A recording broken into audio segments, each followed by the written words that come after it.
तारिक जहांगीरी साहब, उनको जो डी नोटिफाई कर दिया गया है जाली डिग्री के हवाले से, तो हमारे मोहतरम मेहमानों ने गुफ्तगू की। तो मुकीम साहब से हम ये इनका नुक्ता नज़र लेते हैं। जी मुकीम साहब। बहुत शुक्रिया आशा साहब। मैंने आपके मोअज़्ज़िज़ मेहमानों की गुफ्तगू सुनी, उन्होंने जो कानूनी नकात थे और कुछ तारीखी वाक़यात थे उनसे हमें मुशनास कराया। मैं एक दिलचस्प चीज आपसे शेयर कर लूं कि जस्टिस तारिक महमूद जहांगीरी और मैं इकट्ठे ही गॉर्डन कॉलेज रावलपिंडी में पढ़ते रहे और ये बड़े एक्टिव थे स्टूडेंट पॉलिटिक्स में, और ये साबिक गवर्नर पंजाब रिटायर्ड जनरल टेका खान के चीफ ऑफ स्टाफ भी रहे। उसके बाद इन्होंने कुछ अरसा, अगर मेरी याददाश्त सही है तो FIA में बतौर असिस्टेंट डायरेक्टर या डिप्टी डायरेक्टर भी काम किया। अच्छा, एक वाकया उनसे ये बिल्कुल तारीखी है और ये कहीं इंटरनेट की सर्च में सामने आ जाएगा। अब जनरल टिका खान को जब गवर्नर बनाएगा, ये चीफ ऑफ स्टाफ थे, वो कहीं पिंडी या कहीं दौरे पर आए, उनके तस्मे खुले हुए थे जनरल साहब के। तो तारिक जहांगीरी साहब ने फौरी तौर पर झुक कर उनके तस्मे बांध दिए और किसी आप जैसे ज़हीन रिपोर्टर ने वो तस्वीर ले ली और सुबह गोश आया हो गई। और एक बुजुर्ग जो गुजर गए वो बहुत बेनजीर साहबा के करीब थे, तो वो उन्होंने उनकी जनरल टिका खान से बड़ी कुर्बत थी, तो वो कहने लगे कि जनरल साहब लोग दस्तार बंदी करवाते हैं, आपने तस्मा बंदी करवा ली। जी। एक बार मैं और जस्टिस तारिक जहांगीरी मरी में मुकामी दुकानदारों और शहरियों के हाथ से मार खाते हुए बचे। के कॉलेज का टूर गया पिंडी से मरी, 2 बसें थी हमारी। अच्छा, अब वो फर्स्ट या सेकंड ईयर था, मुझे याद पड़ रहा है। हम शरारती बेताशा थे। वैसे आप भी आप शरारती हैं। अच्छा, बस ये सर आपकी सोबत का असर है। अब वो क्या, बर्फ इकट्ठी करके, बहुत ठीक ठाक बर्फ थी, हमने इकट्ठी करके बस की छत के ऊपर इकट्ठी कर दी, मैंने और तारिक जहांगीरी साहब ने। बसें चलने लगी तो किसी को पता नहीं था कि 2 अदद ये मैं और जहांगीरी पीछे रह गए। हमने पीछे से उसकी सीढ़ी पे चढ़े और बस की छत पर चले गए। अच्छा, जब वो बस निकली है मरी से, तो हमने बतौर शरारत अपनी तरफ से उस बर्फ के गोले बनाए और दुकानदारों को मारने शुरू कर दिए चलती बस में से।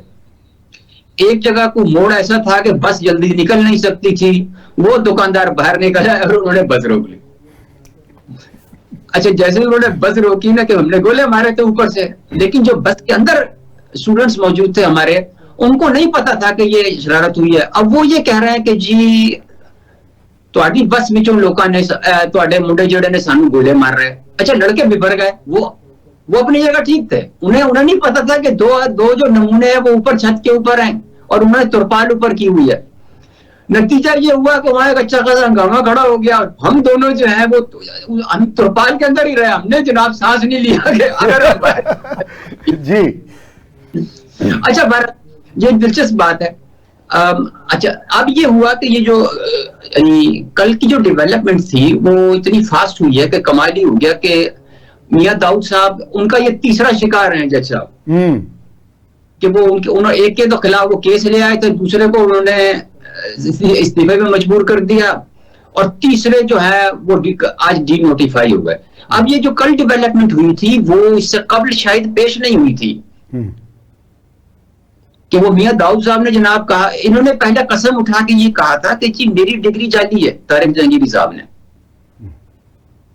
अब वो वहां जवाबी तौर पे मियां दाऊद ने कल ये कह दिया कि कसम उठाकर कहते हैं कि तारिक जहांगीरी के एनरोलमेंट फॉर्म तक बोगस थे, वो सच्चे हैं तो LLB पार्ट 1 और पार्ट 2 की मार्कशीट्स ले आए। ठीक है।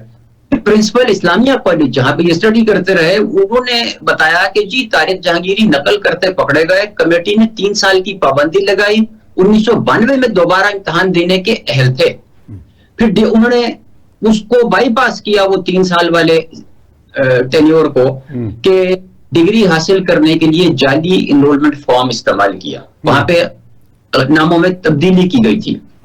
तो ये चीज उनके खिलाफ चली गई। लेकिन जो तेजी दिखाई गई है सिस्टम में कि वो 12 घंटे के अंदर ही उनको डीनोटिफाई कर दिया, सदर मुमलिकत भी तैयार बैठे थे, उन्होंने मंजूरी दे दी। बहरहाल जी, इसको कहते हैं फुर्तियां, और वक्त की बात है। वरना ये भी इतलात हैं कि उन्होंने ये यकीन दहानी कराई हुई थी कि 31 दिसंबर के बाद वो रिजाइन करेंगे, ताकि वो 5 साल मतलूबा अहलियत को मैच कर लें, जिसके नतीजे को 50% पेंशन के हकदार होंगे। अच्छा मुकीम साहब, आप एक सेकंड, इसका मतलब ये है कि जो वो टाइम मांग रहे थे अदालत से, वो इसीलिए था कि ये 31 दिसंबर की डेट गुजर जाए और फिर वो पेंशन के हकदार हो जाए, क्योंकि अगर उनके पास सबूत होते, वो मार्कशीटें होती, तो वो पेश कर चुके होते। तो इसका मतलब है उनके पास ऐसा कोई फर्म सबूत नहीं था जिसकी वजह से उनके खिलाफ फैसला आया। इसके जो 2 एस्पेक्ट हैं कि जो लोग दबाव का शिकार भी होते हैं ना, वो ये कोशिश करते हैं कि चलो यार 100% नहीं तो 50% पेंशन लेके ही घर चले जाएं, हम प्रेशर बर्दाश्त नहीं कर सकते। ओके। 2-4 और लोग भी हैं जिनके नाम है और वाज़ेह तौर के ऊपर है, कोई वैसी बड़ी बात नहीं है कि वो एस्टेब्लिशमेंट को या हुकूमत को पसंद नहीं है उनके फैसले या उनका अंदाज़े फिक्र या उनका तर्ज़े मामलात। अच्छा मुकीम साहब, आपकी बात से मुझे ये लग रहा है कि और भी लोग जाली डिग्रियों के साथ अदलिया में मौजूद हैं, लेकिन जिनका तर्ज़े अमल हुकूमत को पसंद नहीं आता, उनका फिर अशर तारिक जहांगीरी साहब जैसा किया जाता है। मैं ये दुरुस्त कह रहा हूं? अच्छा, नहीं, आज जब बड़ा अच्छा, बहुत कमाल का सवाल आपने कर दिया कि ये देखिए, ये सिर्फ आपके और हमारे वकील साहब ने भी इशारा किया था कि सिस्टम जागता तब है कि जब आप किसी बम को लात मारते हैं। अच्छा, ओके। याद है जुल्फकार अली भुट्टो के केस में भी एक वकील के खिलाफ वो निकाल लाए थे कुछ जी, कि तो उसकी तारीख पैदाइश में कोई रोला है या कोई ऐसा मसला है, और फिर उन्हें मुल्क से भागना पड़ा था, ईरान फरार हो गए थे जी। इधर रोशनी डालेंगे। अच्छा, फिर क्या है कि जस्टिस सेठ वकार, आपको पता है, तो साथ मिस करने के बाद उन्हें पता लगा कि बंदे का तो दिमागी तवाज़ुन ठीक नहीं है। ये हमारे सिस्टम का कमाल है। सेठ वकार जिन्होंने जनरल मुशर्रफ को फांसी की सजा दी थी। जी। अच्छा, उनके दिमागी तवाज़ुन हमें बाद में पता लगा कि बहुत दुरुस्त नहीं था। इसी तरह लियाकत चड्ढा साहब थे, कमिश्नर रावलपिंडी, यानी अब वो 22 ग्रेड का अफसर है और हमें अब जाके पता लगा और एक पागल ऐसी पर रखे हुआ ऐसी। ठीक है सर जी। और इसी तरह होता है कि अच्छा, इसी तरह ये जस्टिस अपना तारिक जहांगीर, मतलब आखिरी लम्हे में इन्हें पता लगा जब 11 दिन रह गए थे उसके, कि उसने 11 दिन बाद खुद ही कह देना था यार साड़ी जान छोड़ दो।